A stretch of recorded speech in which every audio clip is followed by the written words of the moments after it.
ઝાલોદ ઘટક 1 હેઠળ 99 આંગણવાડી કેન્દ્રનું નવીનીકરણ પૂર્ણ કરાયું. આ અંતર્ગત 8/2/2026 બુધવારના રોજ સવારે 10 કલાકે આપેલ માહિતી અનુસાર આંગણવાડી નવીનીકરણ ઝુંબેશથી ગ્રામીણ બાળકોને નવીન ઉર્જાભર્યું પર્યાવરણ મળ્યું.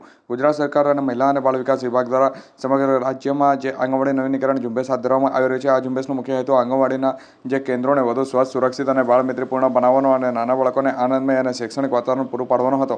દાહોદ જિલ્લાના ઝાલોદ તાલુકાના ઘટક 1માં જે આવતી 99 આંગણવાડી કેન્દ્રમાં નવીનીકરણની કામગીરી સફળતાપૂર્વક પૂર્ણ કરાઈ છે. આ કામગીરી દરમિયાન કેન્દ્રના સમારકામ, રંગારોગણ અને દિવાલો પર બાળમૈત્રીપૂર્ણ અને શૈક્ષણિક ચિત્રકામ કરવામાં આવ્યું. સાથે સાથે સ્વચ્છતા અને સુરક્ષા સંબંધિત સુવિધાઓ માટે પણ જરૂરી સુધારણા કરવામાં આવ્યા હતા. નવી સજાવટ અને આકર્ષક વાતાવરણના કારણે આંગણવાડી કેન્દ્ર હવે વધુ સુવિધાભર અને રંગીન બન્યા છે અને જેના પરિણામે બાળકો કેન્દ્ર પર આવવાની ઉત્સુકતા અને આનંદમાં પણ વધારો જોવા મળ્યો છે.